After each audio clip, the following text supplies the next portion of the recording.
오늘은 요한복음 2장의 말씀을 통해서 가나 혼인잔치 중에 드러난 그리스도의 영광이라는 주제로 하나님의 말씀 함께 나누기를 원합니다. 이 거룩한 예배, 여러분의 심령이 시원해지고 삶이 결단하고 주님만 붙드시는 귀한 역사가 반드시 나타날 줄로 믿습니다. 오늘 이 본문 말씀을 오늘은 1절과 5절, 다음 주에는 6절과 11절 2주간에 걸쳐서 이 말씀을 함께 나누도록 합니다. 성부와 성자 성령 삼일체 하나님이 이 시간 우리 가운데 영광 가운데 임재하시고 각 사람의 예배를 크게 축복하여 주실 줄로 믿습니다. 특별히 이번 한 주 동안 경영하시면서 여러분 이 말씀을 붙드시면서 오직 예수님만이 진리고 길이고 답인 줄로 믿으시고 예수님과 동행하며 삶의 모든 문제 해결받는 역사가 나타날 줄로 믿습니다. 여러분, 이 아름다운 복음서 요한복음은요, 예수님이 누구신가? 여러분의 예배를 받으시고 여러분을 구원하신 그 예수님이 누구신가? 예수님은 하나님의 아들이시며 그리스도이심을 믿으시기 바랍니다. 요한복음 1장 1절로부터 21장 마지막 절까지 모든 메시지는 다음과 같은 주제를 선포하고 있는 것입니다. 우리 노란색 요한복음의 핵심 사상을 우리 큰 목소리로 읽어봅시다. 시작. 예수님은 하나님의 아들이시며 그리스도시다. 믿으시면 아멘. 아멘. 아멘 하는 여러분들을 하나님이 크게 복을 주실 줄로 믿습니다. 요한복음은 마태, 마가, 누가 이 세 권의 복음서를 공관복음이라고 합니다. 비슷한 관점에서 기록되어졌어요. 그런데 요한복음은요, 그 복음서들과는 다른 독특한 관점과 시각에서 예수님은 하나님의 아들이시고 예수님은 길이요 진리요 생명 되시는 그리스도 되심을 선언하고 우리에게 믿으라고 권면하며 선포하고 있는 그런 말씀입니다. 여러분, 모든 인생의 목적이 있고 하나님이 저와 여러분을 부르신 목적도 있고 이 땅에 주님의 몸된 교회를 세우신 거룩한 숭고한 목적도 있습니다. 요한복음의 목적은 무엇입니까? 요한복음의 목적, 요한복음 20장 31절에 다음과 같이 기록하고 있습니다. 이 말씀을 여러분 꼭 암송하시고 평생의 여러분의 말씀으로 소유하시기 바랍니다. 다 함께 말씀을 우리 읽도록 하겠습니다. 시작. 오직 이것을 기록함은 너희로 예수께서 하나님의 아들 그리스도이심을 믿게 하려 하며 또 너희로 믿고 그 이름을 힘입어 생명을 얻게 하려 함이니라. 아멘. 여러분, 예수님은 하나님의 아들이십니다. 믿으셔야만 합니다. 믿어야 살 길이 열릴 줄로 믿습니다. 이 아름다운 주님의 말씀을 믿는 이들은 영원한 생명, 이터널 라이프, 영생을 주님이 주실 줄로 믿습니다. 여러분, 이것이 요한복음이 대사상이고 주제이며 성경 66권 전체가 이 땅을 향해서 주님의 백성들을 향해서 선포하는 능력과 전능한 은혜의 말씀임을 믿으시기 바랍니다. 제가 7, 8년 전에 우리 대전명성교회 형제자매들, 청년들을 데리고 저 중앙아시아 험한 땅을 한번 다녀온 적이 있습니다. 거기는 예수님 믿으면 밤에 몰래 와서 그 집에 불을 지르려고 하는 나라, 예수 믿는다고 고백하면 얼굴에 침을 뱉고 따귀를 때린다는 나라, 요즘 아직도 그런 나라가 있습니다. 그 나라를 우리 형제자매들과 방문한 적이 있습니다. 어느 한 가정을 방문했습니다. 저는 그 험한 파미르고 온 산지를 찾아가면서 가는 내내 이런 생각이 들었습니다. 이 땅에 나와 내가 믿는 이 삼위일체 하나님을 믿는 사람들이 정말 이 땅에 살고 있을까? 저희를 인도한 선교사님이 정말 있다는 거예요. 그곳에 어느 한 가정을 방문했습니다. 2박 3일 동안 그 가정을 머물면서 그 권사님의 이름이 낫소라는 분이었는데 그분이 제가 우리를 각진히 음식으로 대접하고 섬기시면서 제가 여기 성경이 있냐고 물어봤습니다. 성경이 있냐고. 성경이 여러분은 핸드폰에도 수십여 가지의 버전을 넣어갖고 다니잖아요. 우리나라 좋은 나라니까. 근데 여러분 아직 그 땅에 성경이 없는 거예요. 성경이 그래도 있다는 거예요. 우리가 갖고 있는 이런 출판사에서 잘 인쇄된 그런 제작된 성경이 아니고 성경이 있냐고 여쭤보니까 이 자기 옷장에서 이만한 노트를 수십 권을 꺼냅니다. 거기에 창세기부터 계시록까지 다 그걸 그분이 손으로 쓴 거예요. 필사를 한 겁니다. 그분은 페르시아 언어를 쓰시는 분이라서 페르시아어로 성경을 다 쓴 거예요, 66권을. 그래서 제가 여기 요한복음이 있냐고 여쭤보니까 요한복음이 있대요. 그래서 그분이 쭉 순서대로 쌓았는데 요한복음 책을 꺼냈습니다. 제가 펼쳐보니까 그분이 연필로 한 문장 한 문장을 다 쓴 겁니다. 그래서 제가 그걸 다 읽어달라 할 수는 없고 요한복음 20장 31절을 찾아서 읽어달라고 부탁드렸어요. 그러니 그분이 그 낡은 그분의 노트 평생도록 봐갖고 정말 다 다른 그 노트, 그 성경을 꺼내서 요한복음 20장 31절을 저에게 읽어줬습니다. 물론 저는 알아들을 수가 없었습니다. 페르시아 언어였기 때문에. 그러나 그 말씀에 의미하는 바는 제가 너무나도 명확히 알고 있었기 때문에 다시 그 말씀을 띄워주십시오. 오직 이 말씀을 기록하면 너희로 예수께서 하나님의 아들 그리스도이심을 믿게 하려 하며 또 너희로 믿고 그 이름을 힘입어 생명을 얻게 하려 함이니라. 할렐루야. 저는 그 권사님이, 우리로 따지면 권사님이죠. 그 권사님이 이 말씀을 페르시아어로 낡은 그녀의 필사된 노트를 통해서 읽는 이 하나님의 말씀에 큰 은혜와 감동을 받은 기억이 났습니다. 여러분, 이 말씀이 생명의 말씀이고 길이요 진리임을 믿으시기 바랍니다. 예수님만이 여러분의 예배를 받을 자격이 있습니다. 오직 그분만이 여러분의, 우리 모두의 예배를 받으실 주권과 권세가 있음을 믿으시기 바랍니다. 여러분, 이 성경은, 특별히 요한복음은요, 오늘 우리가 계시된, 우리에게 주신 이 말씀을 통해서도 영광의 예수 그리스도를 맞이하고 경배를 올려드리시는 저와 여러분 다 되시기를 주님의 이름으로 축원합니다. 먼저 우리가 함께 살펴봐야 될 대주제가 있습니다. 그것은 바로 표적과 영광이라는 주제입니다. 다 함께 표적과 영광. 표적과 영광. 표적과 영광. 우리가 머릿속에 떠오르는 그 이미지가 있죠. 여러분, 오늘 말씀의 큰 결론부터 우리 먼저 읽어볼까요? 요한복음 2장 11절의 말씀입니다. 다 함께 시작. 예수께서 이 첫 표적을 갈릴리 가나에서 행하여 그의 영광을 나타내심에 제자들이 그를 믿으니라. 아멘. 예수님께서 이 위대하고 역사적이고 우주적인 요한복음에 기록된 첫 번째 표적 사건을 행하셨습니다. 표적이라는 키워드가 나오죠. 그것을 행한 것은 갈릴리 가나였습니다. 그곳에서 하나님의 영광을 드러내며 주님은 경배를 받으셨고 또 그 자리에 함께했던 모든 제자들이 예수님이 누구라고 믿었겠습니까? 하나님의 아들 그리스도시며 그들이 그렇게 묵상하고 암송하며 기다렸던 구약 성경에 계시된 그 그리스도 메시아가 이 땅에 오셨음을 그들은 믿기 시작했습니다. 여러분, 반드시 믿으셔야만 합니다. 예수님 그 자체가 하나님의 아들이라는 표적입니다. 예수님만이 여러분의 예배를 받아야 됨을 믿으시기 바랍니다.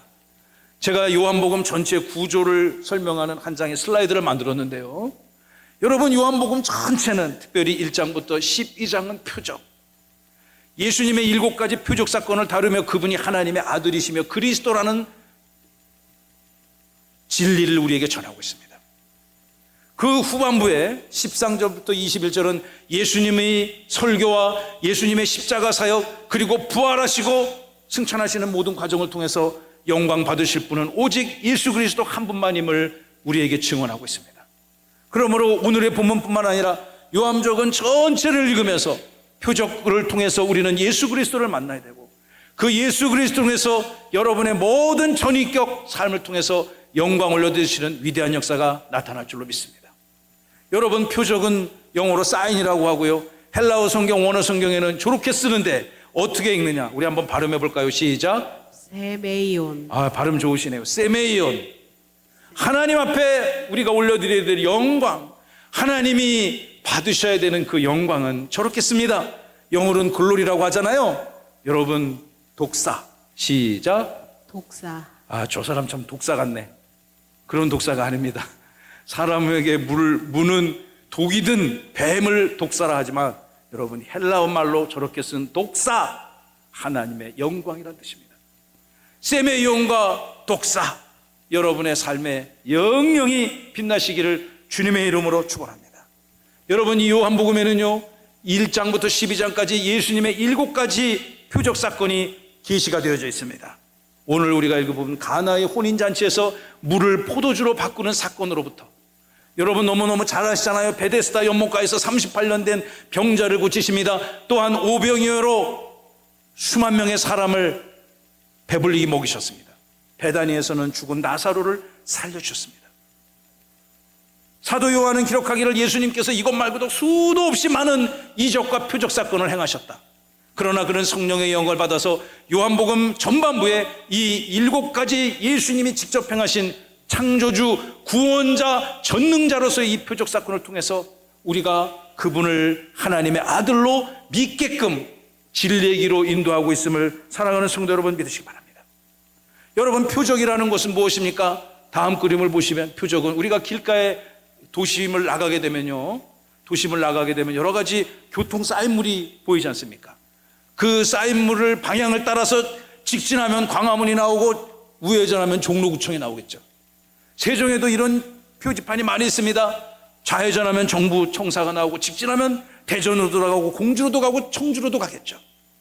여러분, 저 목적지를 향해서 가면 도착하는 최종 목적지 파이널 데스티네이션에 우리는 도착하는 것입니다. 조금 전에 보여드린 7가지 표적 사건을 통해서 그 표적의 끝에 계시는 예수 그리스도, 그분의 품에 안겨서 여러분의 삶이 평안을 얻고 날마다 은혜가 충만케 되시기를 간절히 소망합니다. 다른 복음서에서는 미러클, 기적으로 표현되어 있어요. 이적 사건으로. 그 현상의 의미가 있기보다는 요한복음에서는 표적 사건, 이 표적을 따라가면 진리의 빛이요 생명의 빛이 되시는 예수 그리스도께서 저와 여러분을 밝히 웃으시며 안아주시는 예수님이 기다리고 계심을 믿으시기 바랍니다. 여러분, 오늘 표적 사건을 통해서 우리는 예수님을 만나야 되는 것입니다. 그 은혜가 여러분 가운데 있기를 축복합니다. 여러분, 먼저 우리가 1절과 3절의 말씀을 통해서 그날 그 현장에 어떤 사건이 생겼는지 찾아볼까요? 혼인잔치에 포도주가 떨어졌습니다. 저는 이 말씀을 묵상하면서 우리들의 삶의 수많은 현장 가운데 크고 작은 이슈, 문제들이 찾아옵니다. 그러나 그 문제보다 월등히 뛰어나신 주님을 발견하신 은혜가 우리 가운데 있기를 간절히 소망합니다. 여러분, 오늘 먼저 1절과 3절의 말씀을 우리 다 함께 또박또박 읽어봅시다. 우리 말씀을 열어주시기 바랍니다. 시작. 사흘째 되던 날 갈릴리 가나에 혼례가 있어 예수의 어머니도 거기 계시고 예수와 그 제자들도 혼례의 청함을 받았더니 포도주가 떨어진지라. 예수의 어머니가 예수에게 이르되 저들에게 포도주가 없다 하니. 아멘. 이 3절의 말씀에 오늘 본문을 이해할 수 있는 핵심적 상황, 배경, 키워드들이 담겨져 있습니다.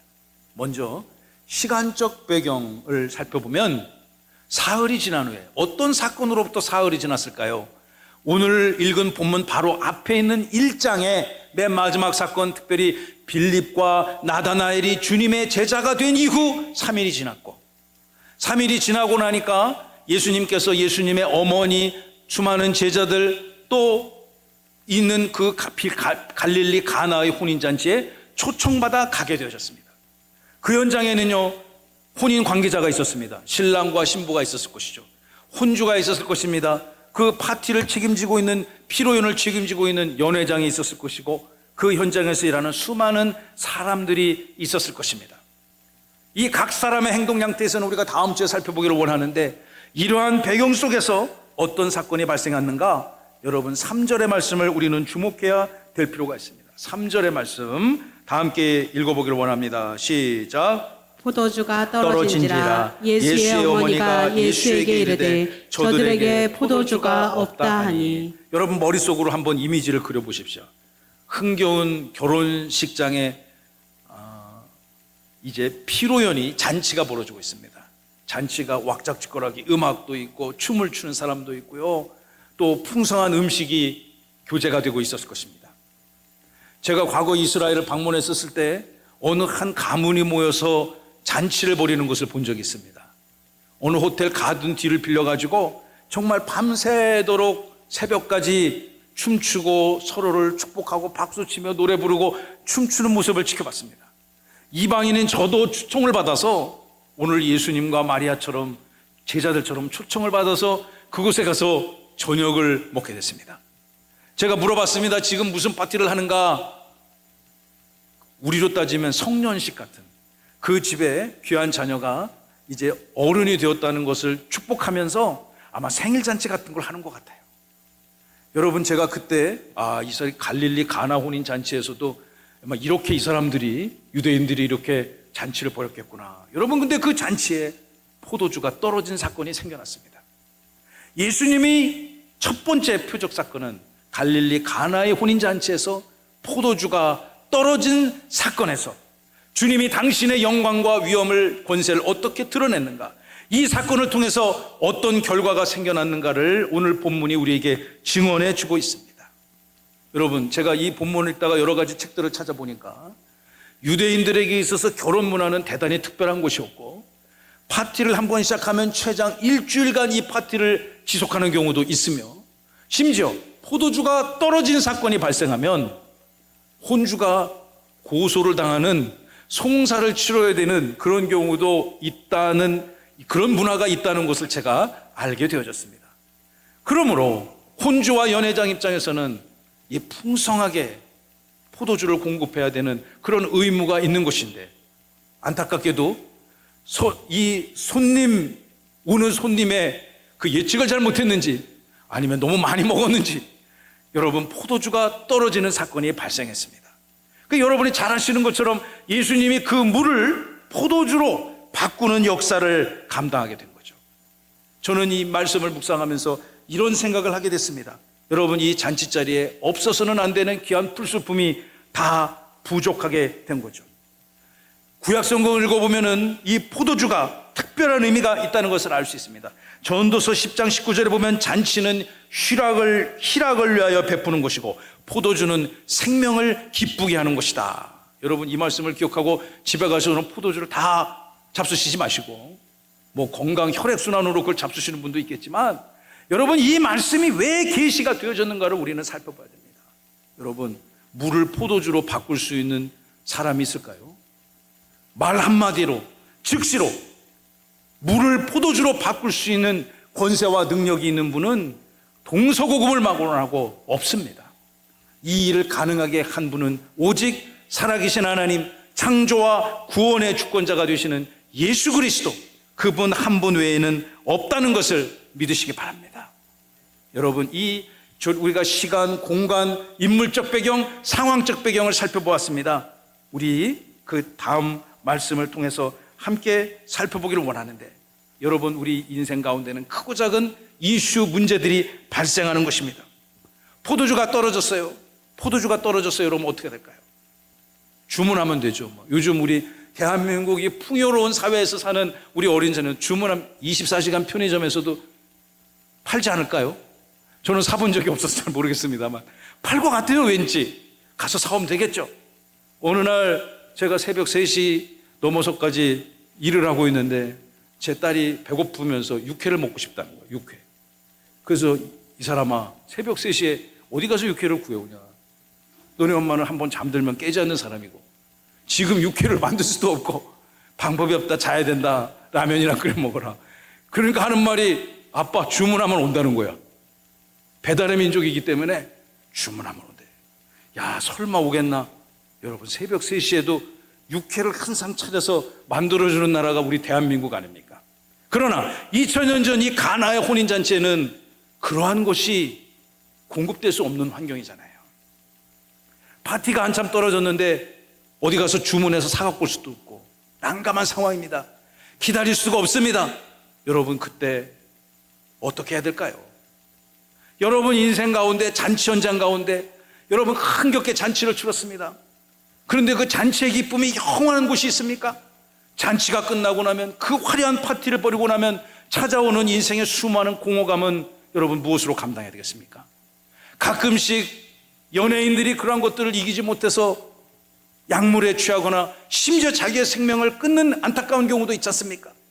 우리에게 영원한 기쁨과 멈추지 않는, 마르지 않는 샘물과 같은 기쁨을 주시는 분은 오직 예수 그리스도 한 분밖에 없음을 믿으시기 바랍니다. 아멘. 여러분, 이제 우리 마지막 3절과 5절의 말씀을 통해서 모든 인생의 현장, 역사적인 문제, 여러분 개인적 차원의 문제는 주님 앞에 갈 때만 해결되는 것임을 믿으시기 바랍니다. 우리 셋째 하면 여러분 대제를 큰 목소리를 읽어보세요. 셋째, 인생의 문제는 주님 앞에서만 해결된다. 믿으시면 아멘. 아멘. 여러분, 저도 문제 있고 여러분도 문제 있고 우리나라도 문제 있고 가정도 있고요. 이 온 우주가 다 사실은 문제덩어리입니다. 그런데 문제를 잘 찾는 게 너무너무 중요하지 않을까요? 제가 과거 카이스트에서 일할 때 저의 직속 상사가 노벨 물리학상을 받으신 분이었습니다. 정말 노벨상을 받은 분이에요. 정말. 예, 로버트 러플린이라는 분이었는데 이분이 미국 스탠포드 아주 정말 쨍쨍한 대학이죠. 거기 물리학과에서 일을 하시던 분인데 진짜 스웨덴 스톡홀름에 가서 노벨상을 받으신 분이에요. 우리 한국에는 아직 그렇게 상 받은 분이 없잖아요. 그래서 그분을 나라에서 총장으로 모시고 왔습니다. 그분이 이런 얘기 하시더라고요. 누가 스톡홀름에 가는 줄 아는가? 강연을 하는데 이런 얘기를 하시는 거예요. 누가 스톡홀름에 가는 줄 아세요, 여러분?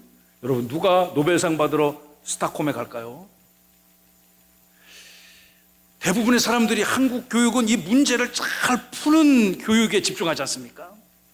근데 그분이 이런 얘기하는 거예요. 문제를 해결하는 사람이 가는 게 아니고 아무도 찾지 못한 문제를 정확하게 찾아내는 사람이 노벨상을 받는다는 거예요. 그러니까 한국의 기존 교육 체계와 가치 체계가 굉장히 다른 거죠.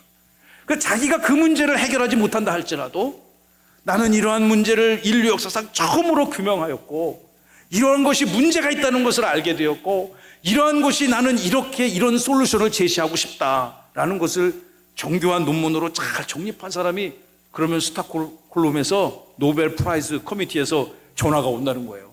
상 받으러 오라고. 여러분 따라해볼까요? 문제를 잘 찾읍시다. 문제를 잘 찾읍시다. 대부분 문제가 뭔지 몰라서 헤매는 경우 많잖아요. 여러분 우리 인생이 몸이 아프면 의사 선생님 앞에서 다 좋은 장비로 검사를 받고 전문가로부터 당신은 어디가 아픕니다. 어떤 처방을 받으세요. 수술을 받으세요. 약물 치료를 받으세요. 뭐를 끊으세요. 이렇게 우리가 메시지를 받지 않습니까? 여러분 인생에서 가장 해결해야 될 본질적 이슈가 무엇인지 이번 한 주 동안 이 말씀을 붙들고 상고해 보시기 바랍니다. 여러분 가정에 가장 해결해야 될 중차대한 문제가 무엇인지를 정립하시기 바랍니다. 그리고 그 문제를 들고 우리 누구를 찾아가야 될까요?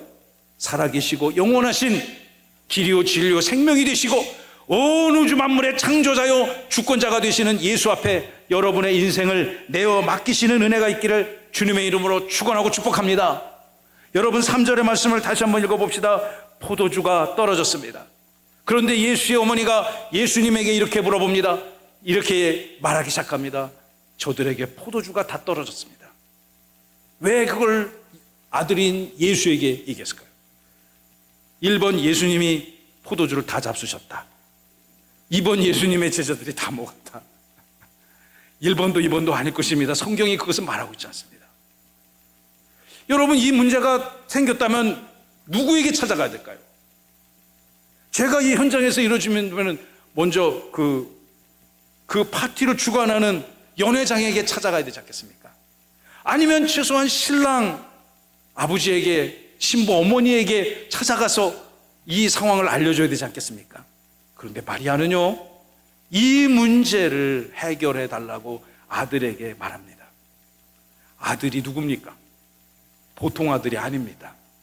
동정녀 탄생의 계시를 받고 본인의 몸으로 수고하여 직접 낳은 그 아들이 보통 인간과는 다르다는 것을, 하나님의 전능성이 그에게 있다는 것을 그녀는 알고 있는 것입니다. 아마도 이제는 긴 시간을 끝이고 정말 하나님의 아들 그리스도로서 세상 사람들은 다 믿지 못한다 할지라도 그녀는 믿고 알고 있는 하나님의 예수의 그리스도 되심을 이 땅에 전하기를 소망했던 것 같습니다. 그리고 이 현장의 문제를 예수님, 그가 낳은 아들, 그러나 하나님이신 그 예수 그리스도는 이 현장의 문제를 해결할 수 있을 것이라고 그녀는 확신했던 것 같습니다. 여러분 이 말씀이 아무것도 아닌 말씀이 아닙니다. 여러분이 살고 있는 삶의 현장 가운데 크고 작은 이슈와 문제들이 발생한다면 그것 붙들고 누구를 찾아가야 되겠습니까? 누구에게 찾아가 그 문제를 해결해 달라고 하겠습니까? 주님만이, 문제보다 압도적으로 크신 그 주님만이 여러분의 인생을 위로하시고 또 축복해 주실 줄로 저는 믿습니다. 5절의 말씀을 우리 함께 읽어봅니다. 5절의 말씀 시작. 그의 어머니가 하인들에게 이르되 너희에게 무슨 말씀을 하시든지 그대로 하라 하니라. 하니라. 그대로 하라 하니라. 예수님이 무슨 말씀을 하시든지 그대로 하라. 그대로 하라. 다 함께 우리 두 번째 줄만 읽어볼까요? 시작. 너희에게 무슨 말씀을 하시든지 그대로 하라 하니라. 아멘. 아멘 하신 여러분들, 오늘부터 그러한 삶을 사시기를 간절히 소망하고 축원하고 축복합니다. 여러분, 예수님이 말씀하시면 그대로 할 수 있습니까?